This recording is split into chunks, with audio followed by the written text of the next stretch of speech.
अरे हाँ हाँ, हम भी गैया बछिया चल रहा हूँ तुमको चराने। अरे तनिक रुको तो। सीता, रोटी बन गई तो ले आओ। जी लाई। बोलते हुए झोपड़ी में से चंदू की नई नवेली दुल्हन रोटी बांध कर देती है। जी ये लो, एक भी तरकारी नहीं थी इसलिए अचार रोटी रख दिए हैं, खा लेना। अच्छा, मैं जाता हूँ।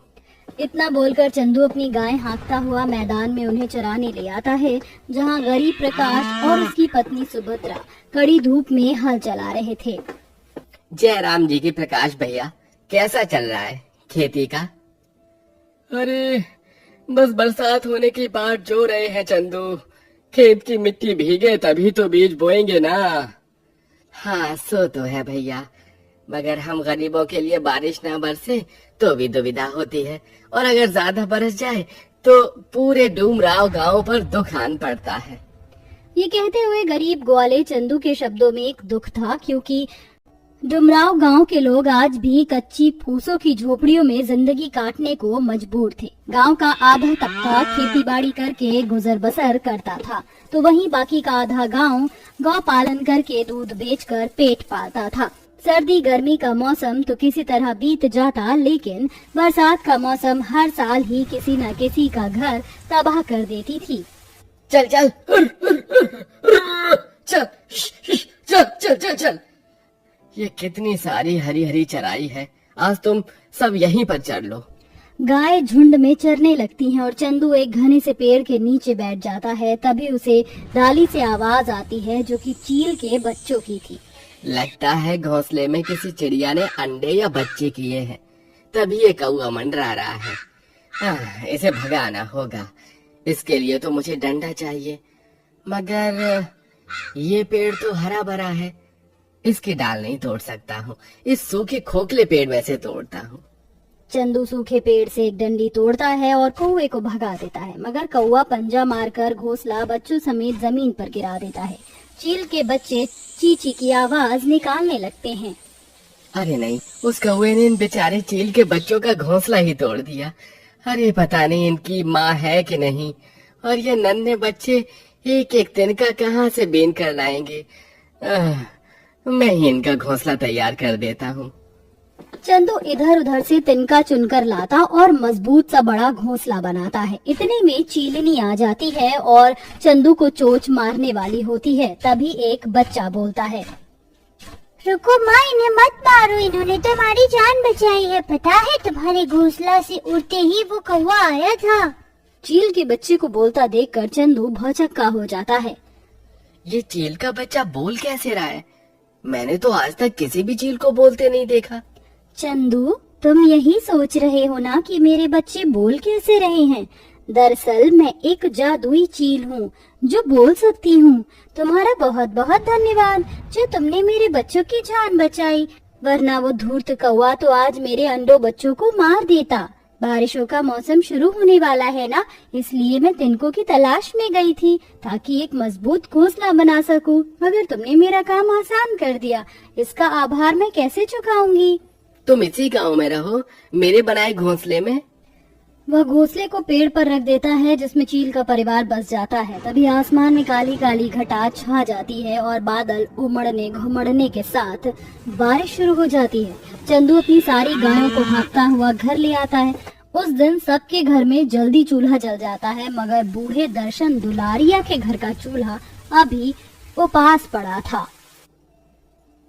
अजी आज बनाने को अन्न का एक दाना नहीं बचा है। शायद भगवान ने आज हम बूढ़े बुढ़िया के भाग्य में रोटी लिखी है, नमक पानी पीकर सो जाएंगे। तभी कोई दरवाजा खटखटाता है, जहाँ सुभद्रा और प्रकाश खड़े थे। ऐसे कैसे भूखे सोएंगे आप काका काकी? रोटी लाई हूँ, खा लो आप दोनों। जुग जुग जी सुभद्रा, भगवान तेरा घर आबाद रखे। पूरा गांव बरसात की उस रात में रूखा सूखा खाकर सो जाता है, मगर रात भर भारी मात्रा में मानसूनी बरसात होती है, जिससे डुमराव नदी का पानी उफान पर आ जाता है और पूरे के पूरे गांव में बाढ़ आ जाती है। सबकी झोपड़ियां तिनकों के जैसे टूट जाती हैं। इधर बारिश के कहर में जंगल के पंछी भी कोलाहल मचा रहे थे। गांव के निवासी अपना बचा कुचा सामान बांधने लगते हैं। तभी बिरजू अपनी बैलगाड़ी लाता है। अरे जल्दी करो, सबके सब अपनी अपनी जान बचाओ और भागो यहाँ से। अरे जल्दी जल्दी सब बैलगाड़ी में चढ़ जाओ, थोड़ी देर में पूरा का पूरा डुमराव गांव बारिश में डूबने वाला है। अरे सुभद्रा छोड़ दे सामान, जान सलामत रहेगी तो लाख हो पाएंगे। दुख के मन से सुभद्रा अपने घर को निहारते हुए बैलगाड़ी में बैठ जाती और बाकी के लोग सर पर सामान रखे पैदल पैदल चल रहे थे। पूरा गांव सूखे स्थान की तरफ बढ़ रहा था, मगर चंदू की जान अभी भी उस चील के घोंसले में अटकी हुई थी।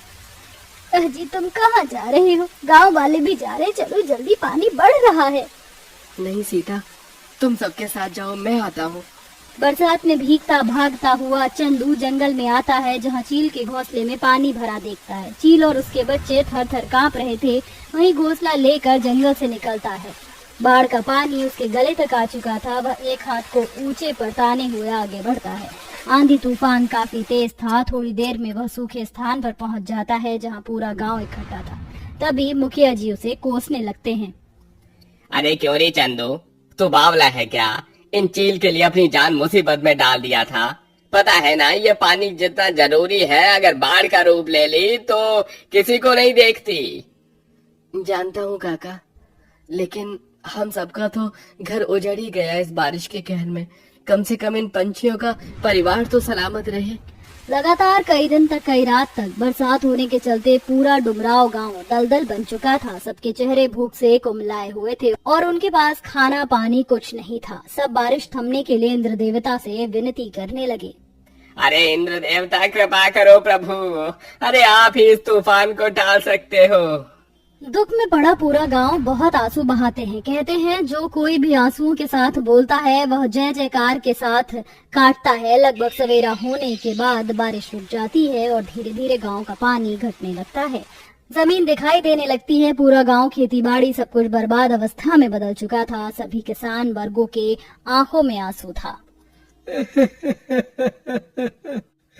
हे भगवान, इस बारिश ने हमारे गांव की क्या दशा कर दी। अरे हमारे खेत खलियान सब तबाह हो गया। न खेती के लिए उपजाऊ जमीन बची है, न ही रहने के लिए घर। हाय हाय हाय, अब तो हम भूखे मर जाएंगे। कौन देगा हमको पनाह? कम से कम खेती बाड़ी करके 2 टाइम के खाने का इंतजाम तो कर ही लेते थे। अरे ओ चंदू, हमारा ठिकाना तो बचा नहीं। कम से कम इन चील के घोंसलों को पेड़ पर रख दे। आप सब ऐसे दुखी और निराश मत होइए। हमको तो इन पक्षी से सीखना चाहिए।